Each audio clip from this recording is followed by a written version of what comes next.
روزے فرض کیوں کیے گئے؟ یا ایھا الذین آمنوا کتب علیکم الصیام کما کتب علی الذین من قبلکم لعلکم تتقون۔ روزے چھوڑنے کا کفارہ کیا ہے؟ کہ وہ جو ہے وہ سخت گناہ گار ہے۔ اور فقہ جعفریہ میں ایک تضاد ہے، وہ ہے افطار کے وقت کا تضاد ہے تراویح کا۔ کہ یہ تراویح کا تضاد جو ہے، یہ اختلاف جو ہے، وہ حضرت عمر فاروق کی وجہ سے ہے۔ معزز خواتین و حضرات، السلام علیکم، میں ہوں ریحان لودھی۔ واز کر کے روکتے ہیں بننے سے فرعون و قارون۔ آج آ گئے پوڈ کاسٹ میں علامہ مولانا محمد ہارون۔ السلام علیکم۔ وعلیکم السلام۔ کیسے ہیں آپ؟ خیریت سے؟ الحمدللہ۔ کا مہینہ چل رہا ہے، تو اس مہینے کے اندر عوام کو بہت سارے مسائل درپیش ہوتے ہیں۔ تو اس پوڈ کاسٹ کو رکھنے کا مقصد یہ تھا کہ عوام کو جو مسئلے ہیں ان کے حل ان تک پہنچانا۔ علامہ صاحب، سب سے پہلا میرا آپ سے سوال یہ ہے کہ اس دنیا فانی میں سب سے پہلا روزہ کس نے رکھا اور روزے فرض کیوں کیے گئے؟ کہ آپ نے جو ہے وہ اس ناچیز کو مدعو کیا۔ رمضان شریف کا مہینہ الحمدللہ ہمارے درمیان جلوگر ہے۔ تو روزہ اصل میں یہ فرض ہے اور یہ بدنی عبادت ہے۔ سب سے پہلے ہمیں یہ معلوم ہونا چاہیے کہ روزہ جو ہے وہ اسلام کی بنیاد میں سے، جو بنی الاسلام علی خمس، حضور علیہ السلام نے ارشاد فرمایا کہ 5 جو چیزیں ہیں وہ اسلام کی بنیاد میں ہیں۔ نماز ہے، روزہ ہے، پھر حج، زکوٰۃ، اور سب سے پہلے کلمہ طیبہ۔ تو اس کا تعلق تو زبان سے ہے، اور 4 کا تعلق جو ہے وہ عبادت سے ہے۔ تو روزہ جو ہے یہ ایک بدنی عبادت ہے، اور اس کے لیے قرآن مجید فرقان حمید میں ارشاد فرمایا گیا، یا ایھا الذین آمنوا کتب علیکم الصیام کما کتب علی الذین من قبلکم لعلکم تتقون۔ فرمایا کہ ایمان والو، تم پر روزے فرض کیے گئے جیسا کہ اگلوں پر بھی فرض تھے۔ تو جتنے بھی انبیاء اور قومیں آئیں تو اللہ رب العالمین نے روزہ ان کے اوپر بھی فرض کیا۔ یہ قرآن کی نص سے ثابت ہے۔ اور پھر حضور علیہ السلام نے فرمایا کہ یہ بنیاد ہے یہ اسلام کی ایک۔ تو رمضان شریف کا مہینہ جب آتا ہے تو یہ سمجھ لیں کہ یہ اس کے روزے ہم پر فرض ہیں، اور جیسے پچھلی امتوں پر، اگلی امتوں پر جو ہے فرض تھے۔ تو اس کے علاوہ فرمایا کہ جب فرض روزہ آپ جب رکھیں گے تو یہ اللہ رب العالمین کے لیے ہے، یہ اس کی عبادت خاص، اس لیے فرمایا کہ روزہ میرے لیے ہے، اللہ رب العالمین نے فرمایا، اور میں ہی اس کی جزا دوں گا۔ اور حضور علیہ السلام نے فرمایا کہ جب 30 روزے پورے ہو جاتے ہیں یا 29 کا چاند ہوتا ہے تو اللہ رب العالمین گویا کہ اس کی مثال ایسے دی کہ کوئی مزدور جب اپنی مزدوری پوری کر لے تو اس کی اجرت کیا ہونی چاہیے۔ تو فرمایا کہ اللہ رب العالمین گویا یہی اپنے اس بندے سے فرماتا ہے کہ اے میرے بندے، تو نے اپنی مزدوری پوری کر لی، تو نے روزے رکھ لیے اور مجھے راضی کر لیا، تو اب جو ہے وہ اس کی جزا میں ہی دوں گا۔ تو فرمایا اللہ تبارک و تعالیٰ اس مزدور کی گویا پوری مزدوری دیتا ہے اور اس بندے کو جو ہے وہ راضی کر دیتا ہے۔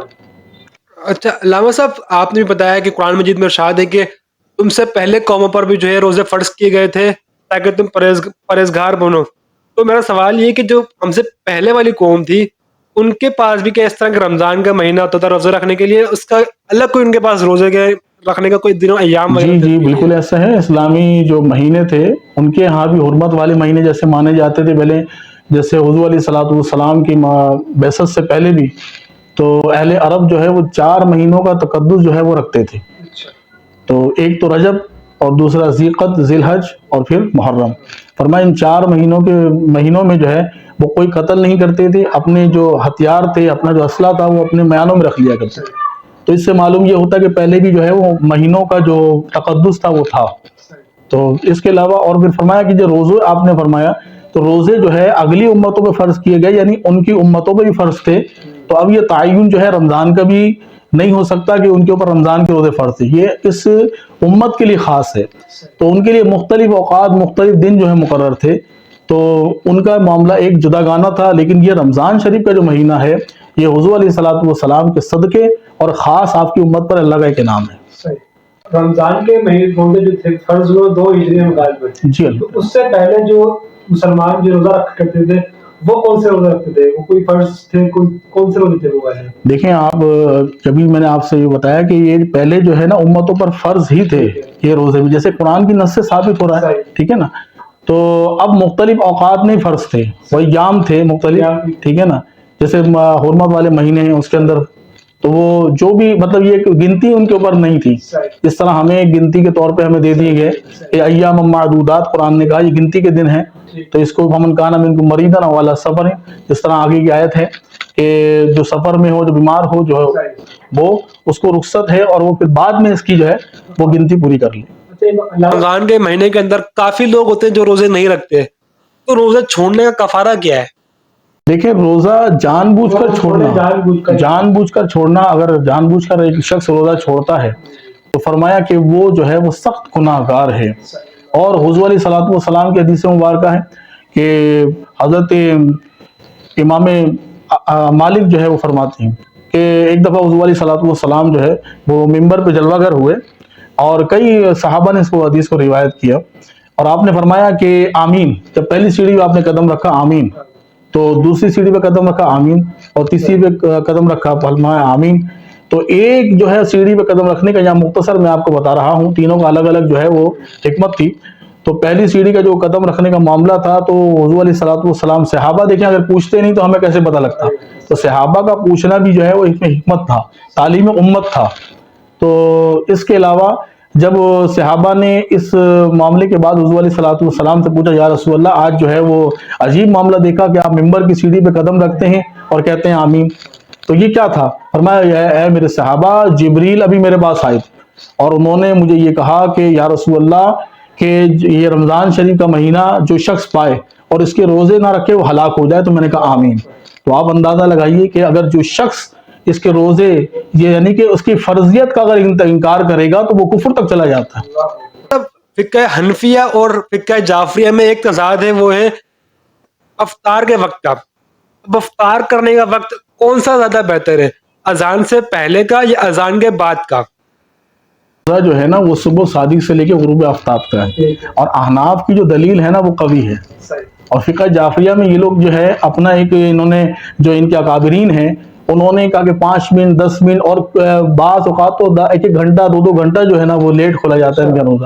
یہ کہتے ہیں کہ ان کے جو دلیل ہے ان کے اکابرین کی، وہ کہتے ہیں جتنا لیٹ کھولو گے اتنا ثواب زیادہ ہے، لیکن احناف نے کہا کہ صبح صادق سے لے کے اور جو غروب آفتاب تک کی ہماری جو دلیل ہے، حنفیوں کی، ہم الحمدللہ حنفی ہیں، تو فرمایا کہ یہ غروب آفتاب تک کا جو وقت ہے نا روزے کا اصل وہی ہے، اور اکثر روایتوں میں ثابت ہے حضور علیہ الصلوۃ والسلام نے فرمایا میری امت خیر پہ رہے گی جب تک روزے میں جلدی کرتی رہے گی، یعنی افطار میں جلدی کرتی رہے گی، ٹھیک ہے نا۔ تو پتہ یہ چلا کہ جو غروب آفتاب کا وقت ہے تو اس پر جو ہے ہم روزہ کھول لیں گے تو یہ صحیح وقت ہے، اور اس میں یہ نہیں کہ اذان کا انتظار کیا جائے جب وقت ہو جائے، کیونکہ اذان عموماً جو ہے وہ وقت داخل ہونے کے بعد ہوتی ہے۔ تو اگر مثال کے طور پہ آج کا روزہ جو ہے وہ 6 بج کے اور کچھ منٹ پہ تھا، تو مثال کے طور پہ اگر آج کا روزہ 6:30 پہ یا 40 منٹ پہ ہے، تو اگر ٹائم ہو گیا اور اذان ہو رہی 45 پہ تو آپ اذان کا انتظار نہ کریں، آپ 40 پہ جو ہے سائرن بجایا جاتا ہے، مساجد میں اکثر یہ ہے اہتمام کیا جاتا ہے، تو روزہ کھول لیں آپ، تو یہ صحیح وقت ہے کہ ٹائم پر روزہ کھول لیں، اذان کا انتظار نہ کیا جائے۔ اب روزے کی حالت میں بال کٹوانے کے، یہ ہر عام بندہ یہ پوچھ رہا ہوتا ہے کہ بال کٹوا سکتے روزے میں، نہیں کٹوا سکتے، تو کیا روزے کی حالت کے اندر بال کٹوانا جائز ہے یا نہیں ہے؟ اس سے اگر ہم بال کٹواتے ہیں تو ہمارا سے کوئی روزہ معذول تو نہیں ہوگا؟ بالکل روزے کے اندر بال کٹوا سکتے ہیں ہاں، ٹھیک ہے نا، بالکل اس کی اجازت ہے۔ علامہ صاحب ایک اور بڑا مسئلہ آتا ہے، وہی فقہ حنفیہ اور فقہ جعفریہ کے درمیان وہ تضاد ہے تراویح کا۔ کہ یہ تراویح کا تضاد جو ہے، یہ اختلاف جو ہے وہ حضرت عمر فاروق کی وجہ سے ہے؟ یہ اختلاف خالی سنی اور شیعہ کا نہیں رہا، بلکہ آج کل تو سوشل میڈیا پہ جو ہے وہ دیگر جو ہے وہ بد مذہبوں نے بھی جو ہے وہ یہ کہنا شروع کر دیا، جیسے عمر صاحب کے ابھی معاملات اٹھے تھے تو اس نے کہا تھا کہ تراویح کا کوئی کانسیپٹ نہیں ہے، تو تراویح کا کانسیپٹ کیسے نہیں ہے؟ آپ جو ہے ہمارے اکابرین کی تاریخ پڑھیں، صحابہ کی تاریخ پڑھیں، ٹھیک ہے نا۔ تو باقی میں دوسروں کی فرقوں کی بات تو نہیں کرتا، لیکن میں اپنی دلیل پیش کرتا ہوں، ٹھیک ہے نا۔ حضور علیہ الصلوۃ والسلام سے تراویح پڑھنا ثابت ہے، 8 رکعت 12 رکعت اس طرح پڑھی حضور نے، اور حضور علیہ الصلوۃ والسلام چھوڑ بھی دیتے تھے۔ اچھا اس میں چھوڑنے میں کیا حکمت ہے؟ وہ یہ حکمت ہے کہ وہ چیز بھی حضور علیہ الصلوۃ والسلام فرماتے جیسے تم پر جو ہے یہ تراویح فرض نہ کر دی جائے میرے پڑھنے کی وجہ سے، جیسے وہ نماز تہجد کا معاملہ ہے، ٹھیک ہے نا۔ تو اس کے علاوہ پھر آپ کے بعد جب عمر بن خطاب رضی اللہ تعالیٰ عنہ کا دور آیا تو باقاعدہ 20 رکعت تراویح جو ہے فاروق اعظم کے دور سے جو ہے وہ شروع ہوئی، اور صحابہ کا اس پر اجماع ہے، اور یاد رکھیں قرآن اور سنت ہمارے یہاں دین کے ماخذ 4 ہیں: قرآن، سنت، اجماع اور قیاس. تو ہمیں جو ہے وہ قرآن اور سنت کے بعد اجماع کی طرف جانا ہے. یعنی صحابہ کا عمل، حضور کی زندگی کے بعد کیا تھا؟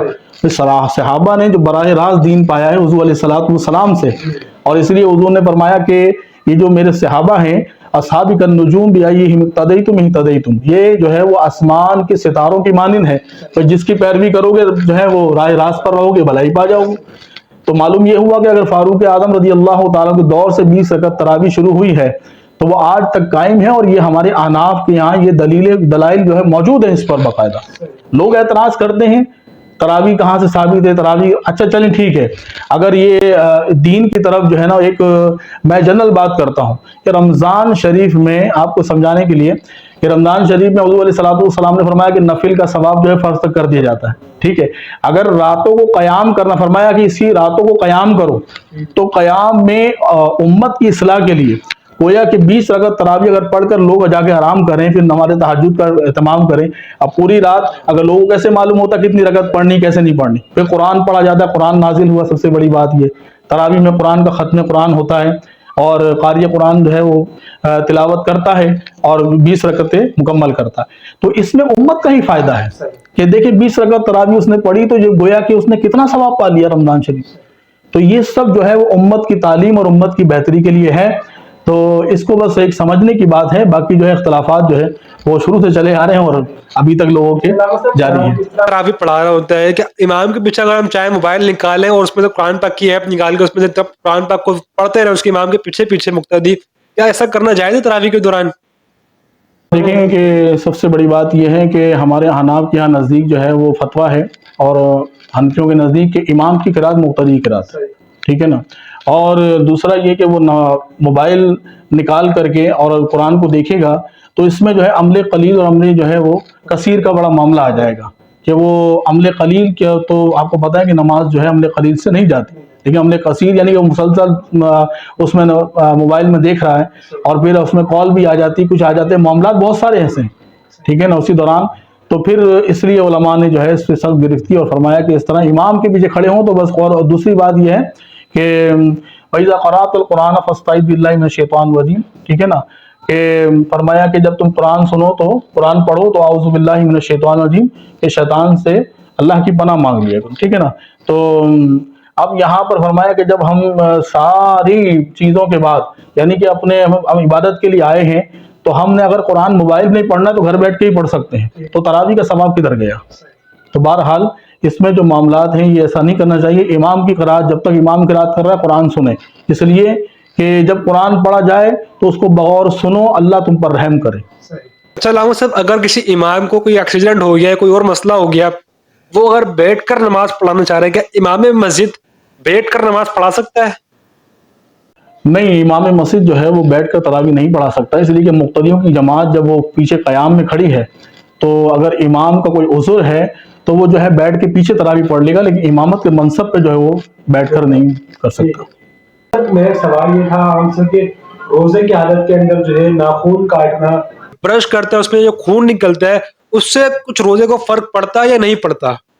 دیکھیں روزے کی حالت میں جو ہے نا وہ آپ ناخن کاٹ سکتے ہیں، بال کٹوا سکتے ہیں، ٹھیک ہے، تیل سر میں ڈال سکتے ہیں، اس کی تو علماء نے اجازت دی. لیکن برش کا معاملہ یہ ہے کہ اس میں جو پیسٹ وغیرہ اور منجن کے جو اجزاء ہوتے ہیں نا وہ حلق میں جاتے ہیں، تو اس کا اگر اثر محسوس ہوگا تو روزہ آپ کا ٹوٹے گا. اسی طرح خون کا، کہ خون اگر دانتوں سے نکلا اور وہ اتنا نکلا کہ صلاحیت کر کے حلق تک چلا گیا اور اس کی جو ہے خوشبو محسوس ہوئی اور خون کا مزہ محسوس ہوا تو پھر روزہ ٹوٹے گا. اور اگر مزہ محسوس نہیں ہوا اور خون وہاں تک صلاحیت کر کے نہیں پہنچا، دانتوں تک تاکہ کلی کر کے اس کو جو ہے وہ زائل کر دیا گیا، تو روزہ آپ کا قائم ہے. نماز پڑھنے کا اصل طریقہ، اب ہمارے یہاں لوگ آج کئی بار زیر ناف باندھتے ہیں، سینے پہ باندھتے ہیں، کچھ لوگ حلقات چھوڑ کے نماز پڑھتے ہیں، تو اس نماز پڑھنے کا ایکچوئل طریقہ کون سا ہے؟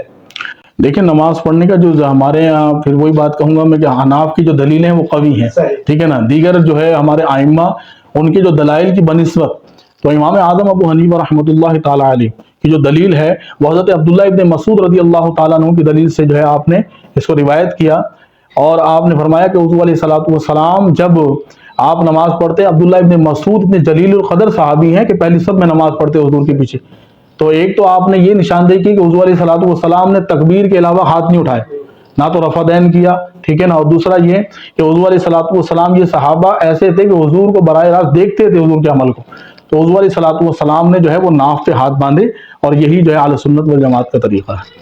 شکریہ علامہ صاحب، بہت بہت آپ کا۔ معزز خواتین و حضرات، یہ تھے ہمارے گیسٹ علامہ مولانا محمد ہارون، جنہوں نے اپنے قیمتی وقت میں سے ہمارے لیے وقت نکالا۔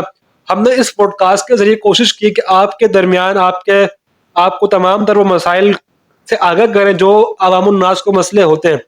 تو معزز خواتین و حضرات، دیجیے گا میں اجازت ہمارے گیسٹ علامہ ہارون کے ساتھ، اس اپنے پن کے ساتھ کہ آپ رکھیں گے اپنا خیال۔ اللہ حافظ۔